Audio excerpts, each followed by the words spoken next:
Hello friends, આજે હું તમારા માટે લઈને આવી છું 28 અને 29 સપ્ટેમ્બરના મહત્વના કરંટ અફેર્સ, જે તમારી આવનારી પરીક્ષામાં તમને ખૂબ ઉપયોગી થશે અને તમને ચોક્કસથી માર્ક અપાવવામાં મદદરૂપ થશે. અને આજનો વિડીયો તમને શરૂઆતથી લઈને અંત સુધી જોશો તો તમને ખરેખર ખૂબ મજા આવશે. પરંતુ એ પહેલા એક રિક્વેસ્ટ કે વિડીયોને લાઈક શેર કરી લેજો, અને જો તમે ચેનલ ઉપર નવા હોય તો ચેનલને સબસ્ક્રાઇબ કરવાનું બિલકુલ પણ ભૂલતા નહીં, જેથી કરીને આવનારા વિડીયો અંગેની માહિતી તમને ખૂબ સરળતાથી મળતી રહે. ખરું ને? ચાલો ફટાફટ સબસ્ક્રાઇબ કરી લો અને બેલ આઇકન પ્રેસ કરી લો. અને જે મિત્રો ઓલરેડી સબસ્ક્રાઇબ કર્યું છે અને અહીંયા ચેનલ ઉપર છે, આ વિડીયોને લિંક શેર કરી દેજો. શેરિંગ ઇઝ કેરિંગ, ખબર ને? તો ફટાફટ શેર કરવાનું ભૂલતા નહીં. હવે આપણે સીધા આવી જઈશું આપણા આજના પ્રથમ પ્રશ્ન ઉપર. કયો પ્રશ્ન છે આપણો પ્રથમ? નીચેના વિધાનો વિશે વિચાર કરી કઈ વિધાન સાચું છે તે કહો. ભારત પાસે કુલ 18 બાયોસ્ફિયર રિઝર્વ છે, જેમાંથી 13 હવે યુનેસ્કો વર્લ્ડ વિશ્વ નેટવર્કમાં સ્થાન પામ્યા છે. બરાબર છે? એ. પછી બી, તાજેતરમાં cold desert biosphere reserve UNESCO world network of બાયોસ્ફિયરમાં સામેલ કરવામાં આવ્યું છે. સી, આ કોલ્ડ ડેઝર્ટ હિમાચલ પ્રદેશમાં આવેલું છે. ઓપ્શન ડી, ઉપરના બધા સાચા છે. બરાબર છે. હવે આપણે વિચારવાનું છે કે આમાંથી કયું વિધાન સાચું છે. બોલો. એકદમ મસ્ત મજાનો પ્રશ્ન છે અને તમને આજે ઘણા બધા ડાઉટ્સ પણ ક્લિયર થશે આ જ ક્વેશ્ચન માંથી, કે આમાંથી વિધાન વાક્ય બની શકે તો તમને કેવા કેવા પ્રશ્નો પૂછાઈ શકે અને વિધાન વાક્ય બને તો તમને આવડશે, એની હું ગેરંટી આપું છું. બોલો. પરંતુ તમે ધ્યાનથી વાંચશો અને રિવિઝન કરશો તો આવડશે. તો અહીં આપણો જવાબ આવશે ઓપ્શન ડી, ઉપરના બધા વિધાન સાચા છે. હવે તમને ખ્યાલ જ હશે કે આપણે બાયોસ્ફિયર રિઝર્વ કેટલા છે ભારતમાં? 18 છે. પહેલા 12 યુનેસ્કોના વિશ્વ નેટવર્કમાં હતા અને હવે 13 થયા, તાજેતરમાં નવું ઉમેરવામાં આવ્યું. એટલે આપણે કોલ્ડ ડેઝર્ટ વિશે જોઈશું. તો ત્યાં શું જોવા મળે છે? 2009માં બન્યું છે. તિબેટિયન કાળિયાર, હિમાલયન વરુ, સ્નો લેપર્ડ, એ બધું જોવા મળે છે. બરાબર છે? સૌપ્રથમ 2009માં એ પણ તમારે થઈ ગયું. હવે એને આ માન્યતા ક્યારે મળી? તો ચીનના હોંગઝોઉ વર્લ્ડ કોંગ્રેસ બાયોસ્ફિયર રિઝર્વમાં આ જાહેરાત કરવામાં આવી હતી. સૌપ્રથમ બાયોસ્ફિયર કયું હતું? તો 86માં નીલગિરી.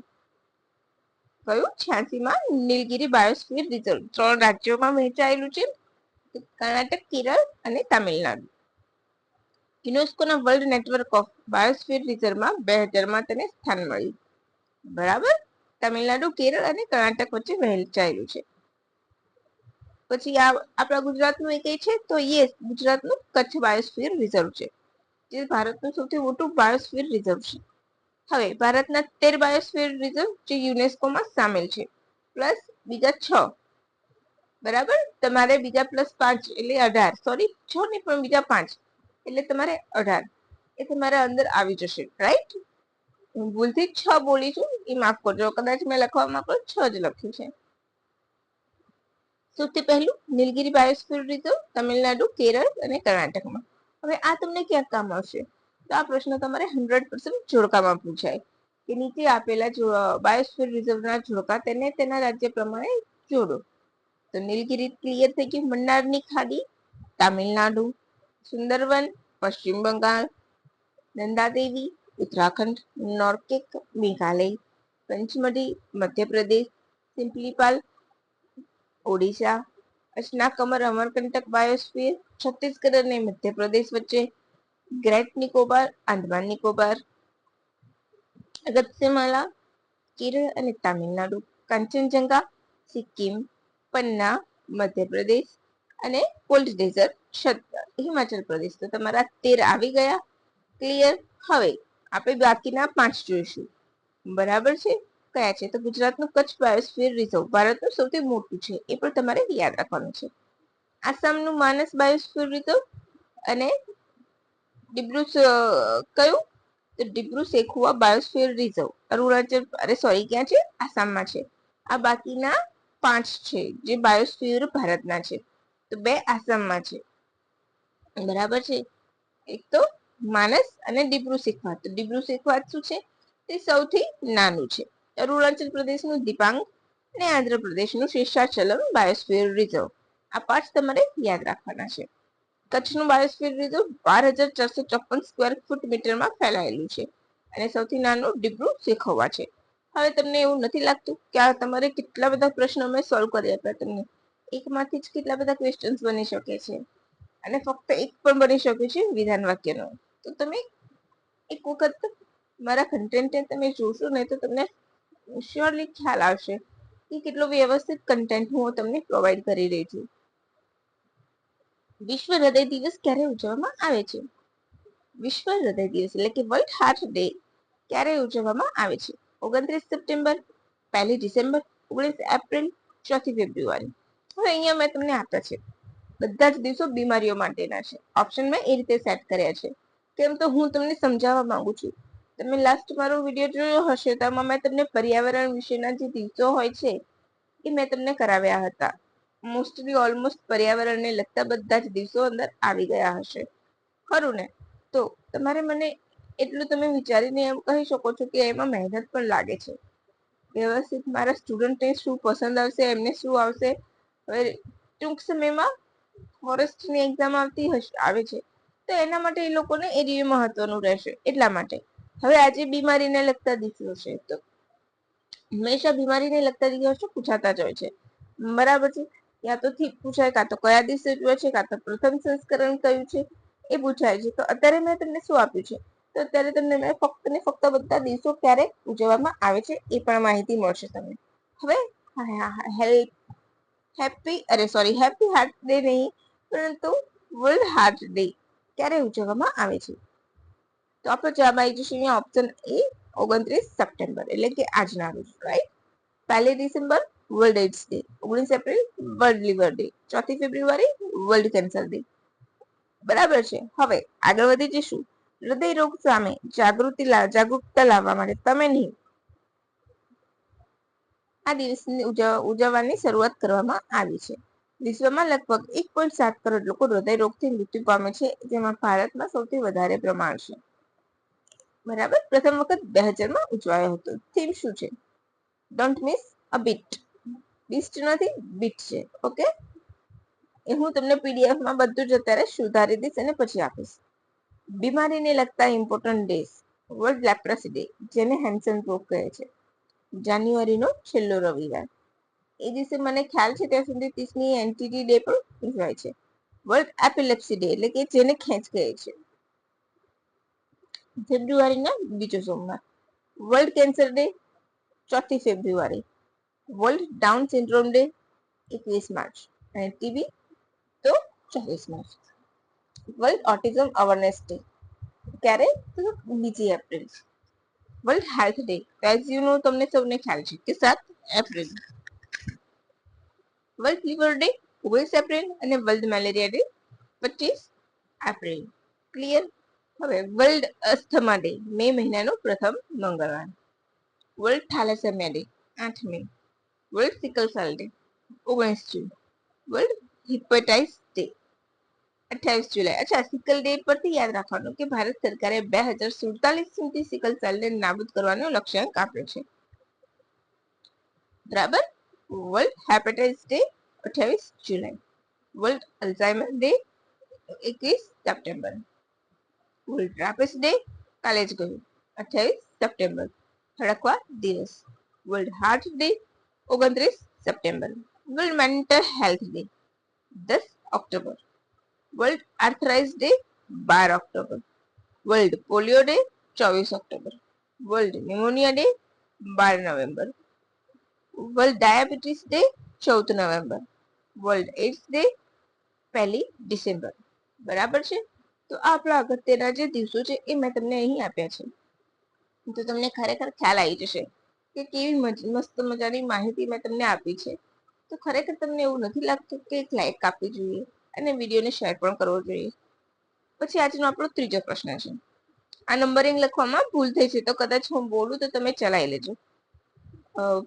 સપ્ટેમ્બર 2025 બિહારની રામસર સાઇટમાં 2 રામસર સાઇટને સ્થાન મળ્યું. તેમાં કોનો સમાવેશ થતો નથી? ઓપ્શન એ ઉદયપુર ઝીલ, ઓપ્શન બી ચિલ્કા ઝીલ, ઓપ્શન સી ગોકુલ જળાશય, ઓપ્શન ડી એ અને બી બંને. હવે જો મેં પ્રશ્ન કેવી રીતે પૂછ્યો છે ભૂલ થાય. બિહારની 2 રામસર સાઇટને સ્થાન મળ્યું છે, તેમાં કોનો સમાવેશ થતો નથી? તો ઉદયપુર ઝીલ, ચિલ્કા ઝીલ, ગોકુલ જળાશય અને એ અને બી બંને પૂછ્યું છે. અને ઉતાવળ હોય ને તો તમે એ અને બી કરી દેશો. કેમ? તો હાલમાં એને સ્થાન મળ્યું છે એટલા માટે. પરંતુ અહીંયા આપણો જવાબ આવશે ચિલ્કા ઝીલ. એટલે હંમેશા ક્વેશ્ચનને સરખી રીતે વાંચો. હાલમાં બિહારની નવી 2 સાઇટમાં સ્થાન પામતા ભારતમાં રામસર સ્થળની સંખ્યા કેટલી થઈ ગઈ? 93 ની થઈ ગઈ. હવે ગોકુલ જળાશય 448 હેક્ટરમાં ફેલાયું છે, જે બક્સરમાં આવેલું છે. ઓકે, જ્યારે ઉદયપુર 319 હેક્ટરમાં પશ્ચિમ ચંપારણમાં આવેલું છે. ભારતની સૌપ્રથમ વેટલેન્ડ સાઇટ ચિલ્કા લેક હતી અને બ્રેક વોટર કહે છે, રાઈટ? અને કેવલાદેવ રાષ્ટ્રીય ઉદ્યાન છે. સૌથી વધુ રામસર સાઇટ ક્યાં છે? તો તામિલનાડુમાં અને ત્યારબાદ યુપીમાં. વિશ્વમાં ક્યાં છે? યુકેમાં. અને એશિયામાં ભારત પ્રથમ ક્રમે છે. સૌથી મોટી રામસર સાઇટ પશ્ચિમ બંગાળની સુંદરવન અને હિમાચલ પ્રદેશનું રેણુકા સૌથી નાની રામસર સાઇટ છે. ગુજરાતમાં કેટલી રામસર સાઇટ છે? તો 4. નળ સરોવર, થોળ અભયારણ્ય, વઢવાણા અને ખીચડીયા. હવે આ પ્રશ્ન હમણાં તલાટીની એક્ઝામમાં હતો, જે મેં તમને કરાવ્યો હતો. અને જે પ્રશ્ન પૂછ્યો છે સેમ ટુ સેમ મેં તમને એ રીતે જ આપ્યો હતો. એ સિવાય તમને ખ્યાલ હોય તો જે જીઆઈ ટેગ વાળું પૂછ્યું હતું આપણને, નીચે આમાંથી કઈ ચીજ વસ્તુને જીઆઈ, ગુજરાતની કઈ ચીજ વસ્તુ જીઆઈ ટેગ ધરાવે છે? તો મેં તમને પૂછ્યું હતું કે ગુજરાતની 4 ખાદ્ય પદાર્થ જીઆઈ ટેગ ધરાવે છે. એ પણ મેં તમને કહ્યું. તમને સેમ ટુ સેમ એ જ વે પર ક્વેશ્ચન પૂછાયો છે. એ સિવાય બીજા કેટલા મેં તમને કરાવ્યા હશે ને મારા તમને કરંટના, જેમ કે બેસલ સમિટ ક્યાં યોજાઈ હતી, એનો ઉદ્દેશ્ય શું છે, એ બધા જ 12 થી 14 ક્વેશ્ચન મેં તમને કરાવે છે ને ડીટો બેઠા તલાટીમાં આવ્યા છે. તમે સમજી શકો છો 32 માંથી 12 ક્વેશ્ચન હોવું એટલે 12 તો જસ્ટ મને યાદ છે એટલા માટે. બાકી ઘણા બધા એવા ક્વેશ્ચન છે કે 12 પણ નહીં હોય, વધારે હશે. એટલે હું કયા વિઝનથી તમને હું કામ કરાવું છું ને એ તમે સમજી શકો છો.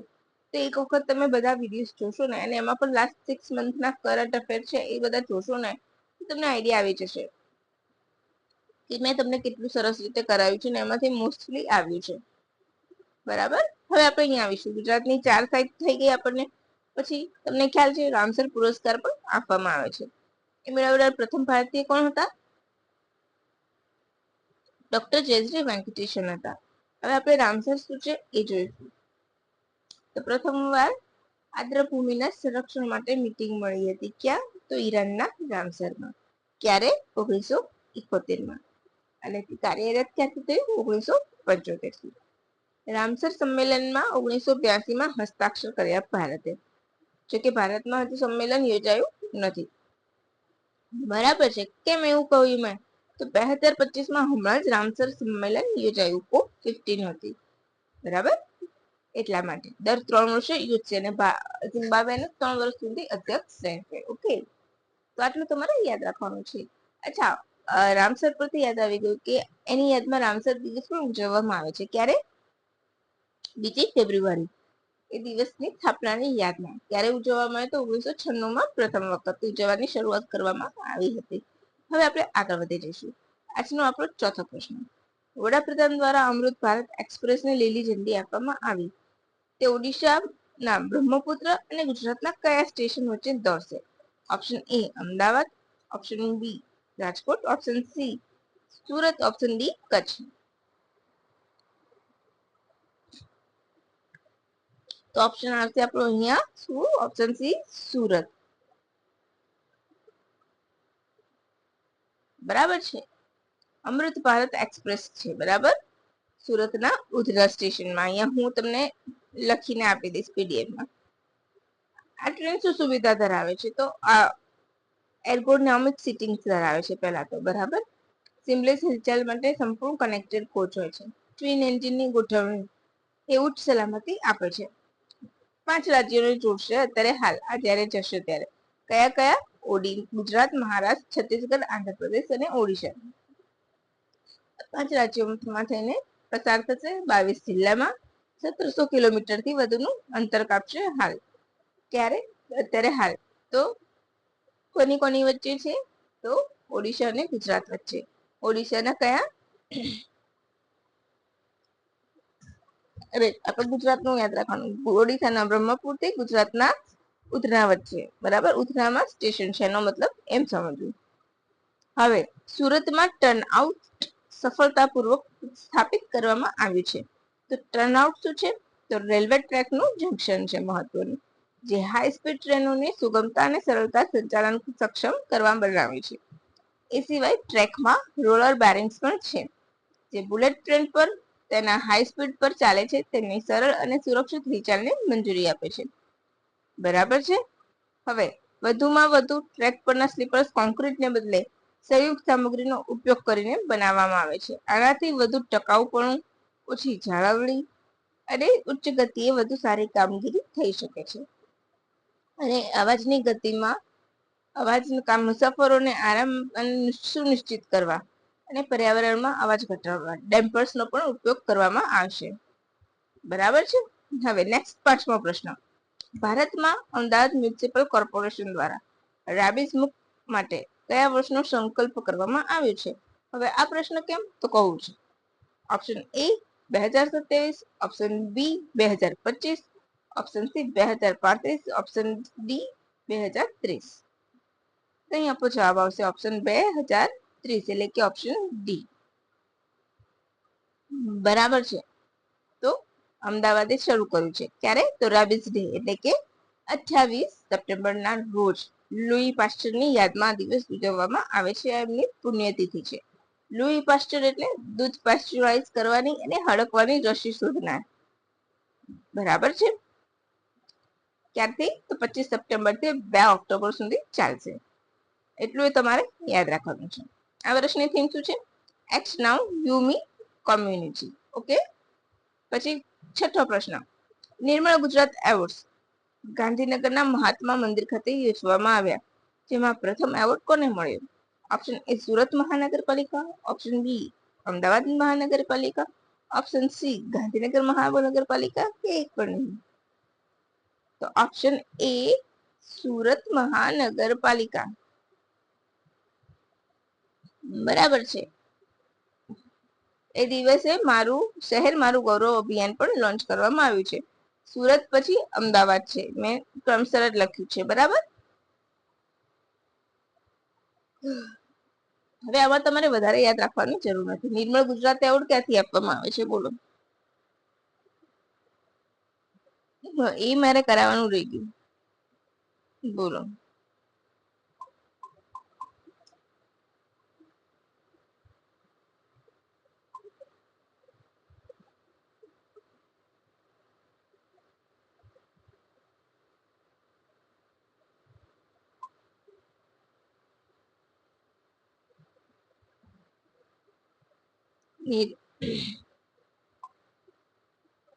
નિર્મળ ગુજરાત એવોર્ડ ક્યાંથી ઉજવવામાં આવે છે? નિર્મળ ગુજરાત વર્ષ, સોરી, બોલો. નિર્મળ ગુજરાત એક કન્સેપ્ટ હતો એવો, ક્યાંથી શરૂ થયો છે એ તમારે મને કહેવાનું છે. અચ્છા, સુરત મહાનગરપાલિકા 10 લાખથી હમણાં જ એને એર માટે પણ મળ્યો છે. બરાબર. શુદ્ધ વાત.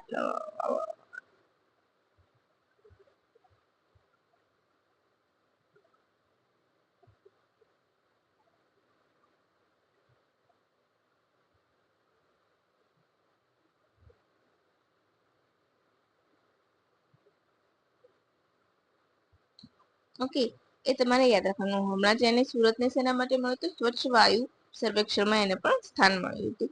એ સિવાય આપણા જે સ્વચ્છતા અભિયાન ચાલે છે, સ્વચ્છ સર્વેક્ષણમાં પણ એને એવોર્ડ મળેલો છે. એ પણ યાદ રાખવાનું છે. બરાબર છે. તો આટલી જ માહિતી ઇનફ હોય છે. આનાથી વધારે આપણે ડિટેલમાં જવાની જરૂર પણ હોતી નથી. બરાબર. અત્યારે હાલ બતાવવા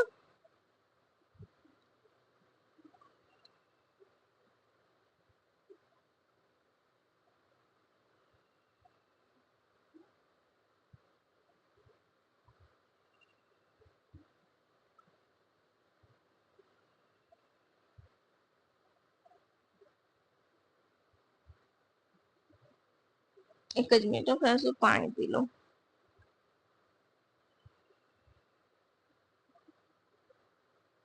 લગભગ નિર્મળ ગુજરાત 2007 ની આસપાસ ચાલુ થઈ હતી, બરાબર.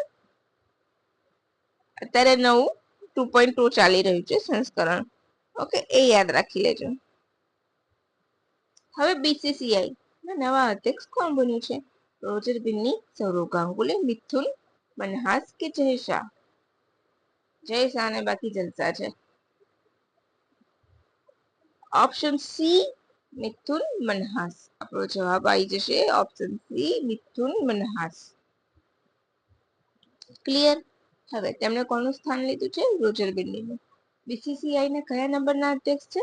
37માં. આ પદ ગ્રહણ કરનાર જમ્મુ કાશ્મીરના પ્રથમ ક્રિકેટર છે અને સતત ત્રીજા ક્રિકેટર છે.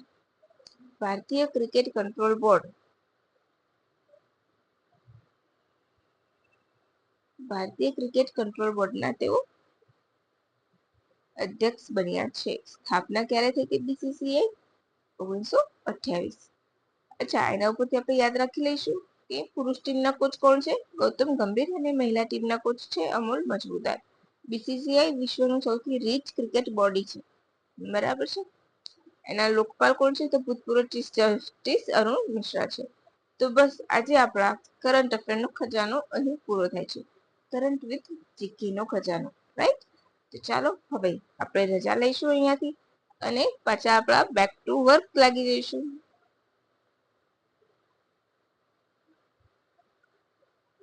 રાઈટ? તો હવે આટલા માટે તમે મજા આવી હોય મારા વિડીયોઝ જોઈને તો ખરેખર લાઈક કરી દેજો, કમેન્ટ કરી દેજો અને તમારા મિત્રો સાથે આ માહિતી શેર કરવાનું તો બિલકુલ પણ ભૂલતા નહીં. તો રજા લઈશું મિત્રો. By friends. Thank you for watching my video and have a good day.